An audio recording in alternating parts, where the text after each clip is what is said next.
Hey guys, this is Dark Skeleton, and this is my Jeeves has Bling deck. As the name would imply, this deck runs 2 copies of Jeeves, which is a new rare that was just announced yesterday by Blizzard, and it has one hell of a crazy-ass effect. At the end of every turn while Jeeves is on the field, the player who just ended their turn will draw up to 3 cards if they have less than 3 cards. This effectively means that as long as Jeeves is on the field, you will never have an empty hand. And in addition to that, it does activate on the turn it was summoned as well. So the idea with this deck is to create a more tempo-based paladin that can actually kill an opponent before turn 20. We'll be going through this deck, trying to explain the decision choices behind every single card.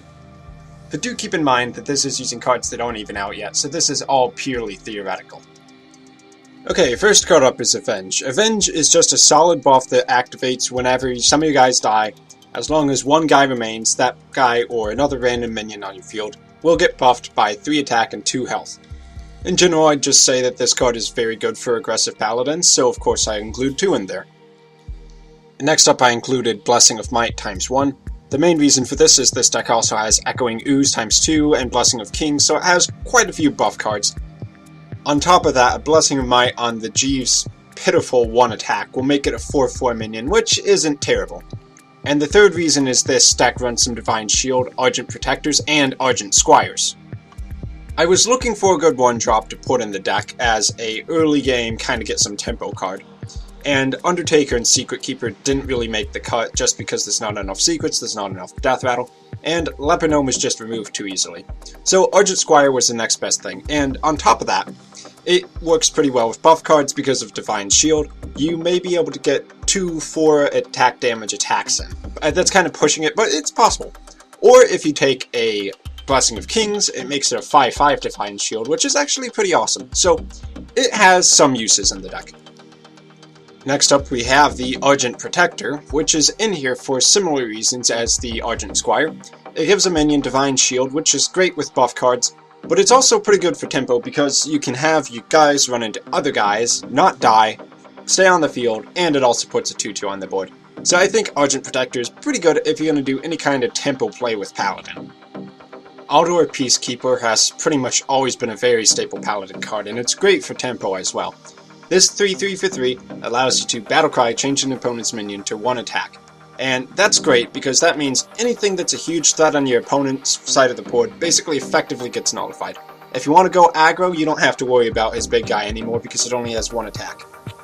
I can't honestly think of a good reason not to include Eldor Peacekeeper in a Paladin deck, so we definitely have 2 of them in here. Next we have Divine Favor, which is great at punishing your opponent for playing too greedy. If they try to draw too many cards with Arcane Intellect, you can equalize the odds by using Divine Favor and regaining all the card advantage they've been wasting their precious mana on. There's only 1 of them in here because Jeeves effectively serves the same purpose, and we already have 2 Jeeves anyway, so extra card draw I think at this point isn't really necessary. I put a Sword of Justice in the deck because it is great if you're pumping out a lot of guys, and since this deck has a low mana curve, I think you're going to be doing just that. Buffing your minions is great for making trades, great for killing your opponent off, and also great for dodging AoE effects. Next I put in 2 Blessing of Kings, which I believe is going to be one of the central spells of this deck. What it allows you to do is if your opponent plays a big taunt, such as a, let's say, Druid of the Claw, you can buff your creature out, take it out, not lose a guy, and then be able to put on more pressure onto your opponent. It's good if you already have minions on the field which you can easily play it on and then attack in the same turn. In addition, it also has some synergy with Argent Protector, Argent Squire, and Echoing Ooze. Naturally, it's Paladin deck, so you have to have Consecration in it. I only put 1 Consecration in there though, which is actually pretty unusual because Consecration is generally that good of a card. The problem that I was floating through my mind was if you have 2 Consecrations in your hand and nothing to AoE, then will it be a dead card? Will it work against you when you're using Jeeves? And then the biggest threats are pretty much going to be giant taunts like Ancient of War anyway, that are going to 3 for 1 your minion. I'm not too convinced that decks that play a ton of minions are really going to be your main threat here, since you have a lot of minions that can effectively trade with other minions easily. And if you've already made effective trades, then your opponent probably isn't going to have 4 minions on the board at one time to Consecration all that often. It's entirely possible that having 2 would be better. I can't say that with certainty though, so we're going to have 1 in there for now. Next up we have True Silver Champion ×2. I could not imagine this deck without this card. It is so effective at trading with opponent's minions, gaining tempo, or even if you're close to finishing your opponent off, hitting him a couple times. I mean, it does 8 damage. And on top of that, it goes great with the Captain Greenskin, which we'll get into later on. It's a sick card, there's literally no reason not to run True Silver. Now for the rest of the neutral cards, we have Echoing Ooze ×2. The dream with this card is Blessing of Kings onto it before it splits to get you 2 5/6s for 6 mana. Some other good uses for the card would be to Blessing of Might it to make it a 4/2 that splits into another 4/2. An Argent Protector, which would make it split into 2 Divine Shield 1/2s. Or to play it when a Sword of Justice is in play to make it a double 2/3. In its worst case, it's still 2 1/2 minions for 2 mana. Really, no matter how you look at it, it is pretty solid in this deck. Now we can get into the Goblins vs Gnomes cards. In this deck, we have a single Recombinator. This card transforms a friendly minion into any other random minion with the same cost. Good targets for this would include any minion that already got silenced, a Echoing Ooze that is unbuffed because it's normally just a 1/2. Of course, you always attack first if you can, then turn it into a better 3/2. Jeeves if he's been silenced or you want to deny your opponent card draw. Wild Pyromancer if you have him on the field, want to play a spell but don't want to kill your entire field off. Meccano, who has weak stats for a 4-cost minion. Once you've already used the Battle Cry effect, he's not all that useful, but you might be able to turn him into a Sinjin Shieldmaster, which would be great. Or you could use it on a weak minion that's already been damaged a lot to basically heal it back up by turning it into a completely new minion. At its worst case scenario, it's still a 3/2 minion, so I think it's just fine in this deck, and probably just about any deck, honestly. Next up, the Wild Pyromancer. We only have one of them in here, and we don't even have any quality in this deck. It's not a control deck, it's not supposed to sit till the late game and then annihilate your entire field, but having one Wild Pyromancer does serve as kind of a barrier against any super aggro deck that your opponent might be playing, such as a Hunter or a silly Murloc deck. There are a few good cheap spells to combo this with, such as Blessing of Might or Divine Favor, and it also partially makes up for the fact that the deck only has one Consecration in it. But you can also just play it as a 3/2 minion, which is just fine. Tinkmaster Overspark. It's definitely not the old version of Tinkmaster Overspark, but the card still does have some uses. If your opponent has an annoying taunt that you need to get through, this will remove it as a taunt card, and at least make it a 5/5 Devil Soar with no taunt, rather than a 3/5 Sludge Belcher, which could mean you can push through to end the game. Or if you're lucky, you can churn a big minion into a 1/1, such as a Ancient of Lore and Ancient of War, turn those big guys into a 1/1, or turn one of your weak minions, such as a Paladin token or a Argent Squire, into a 5/5 Devil Soar. The card is highly situational, but I think it is a solid pick overall. Alright, next up we have Meccano. As I mentioned earlier, the base stats in this card suck.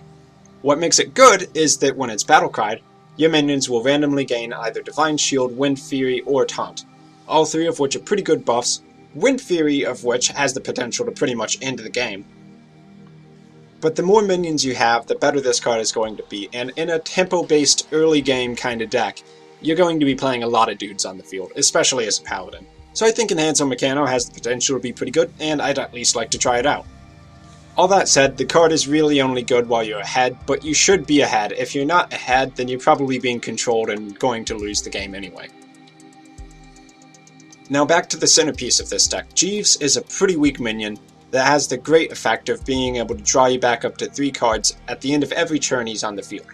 And you're playing him just for this very purpose. If you have a Jeeves in the hand, then what you can basically do is know that you can play a whole hand as aggressively as you want, and then be able to play a Jeeves on the back of that to get your hand restored. Jeeves allows you to play less conservatively than you otherwise would have had to, which means that you can basically throw cards away at control decks without having to worry about it, in order to maintain board presence, which is really important.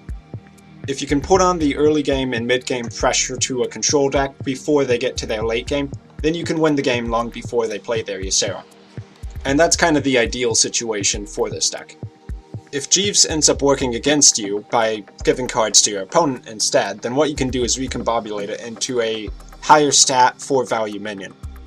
So just remember that any player who has 3 or less cards at the end of their turn will draw as long as Jeeves is on the field. Last epic in the deck, we have Sea Giants ×2. Now this card, why it's in here, is because you're playing a ton of minions, and you're hoping that your opponent will play a ton of minions. I was debating between this card and Mind Control Tech, but I think Sea Giant is a lot more reliable. Getting out a huge 8/8 minion on the cheap means your opponent has to respond immediately, or you're going to be bringing on the pain train. It'll really punish your opponent if he tries to play a bunch of minions into your minions. Legendaries from here on out. Next up we have the Blingtron 3000, which equips both players with a random weapon. Its stats suck, it only has 3 attack and 4 health for 5 mana. The main uses for this card in this deck is if you're up against a player who already has a good weapon on the field, like a Gorehowl or like a Doomhammer, then you can destroy their weapon by playing Blingtron 3000, and possibly give them a much crappier weapon. In addition to that, if you don't have a weapon in hand and you need just a little bit more damage to take out your opponent, then you can play Blingtron 3000. You might be able to draw into an Assassin's Blade, into a Gorehowl, or into a Death Spite. Now you may have noticed that this deck has 4 weapons if you count the Blingtron 3000, and I think that's enough to justify Captain Greenskin, especially since an extra charge onto a True Silver Champion is just great. It's a weapon-heavy deck, and being able to buff your weapons up is fantastic. You could kind of compare the insertion of this card into the deck with an aggressive warrior that likes to hit his opponent in the face. Whether you're using the weapon to kill your opponent or to control the field, an extra charge in a weapon is never a bad thing, nor is +1 attack damage. I foresee that the greatest weaknesses of this deck are probably going to involve AoE of some kind, and Lotha is great at countering that kind of thing. If your opponent's about to swipe your board or about to Holy Nova you and end the game right there, Lotha can buy you an extra turn. It's very good against high spell card decks, and is also a solid minion in general. The last card in the deck is the Black Knight, and the main reason for this is you need to be able to get through the opponent's taunts. Plus, even if you're not about to finish your opponent off, destroying a taunt minion does give you a lot of tempo. This card works great against handlocks and also against ramp druids, which would otherwise be huge threats to the deck, so there you go. That's it for my first version of the Jeeves has Bling, Pallet, and Tempo deck. If you have any comments or questions, then feel free to leave them down below, and if you want to see more decks or Hearthstone content, then go ahead and subscribe to me. Thank you all for watching.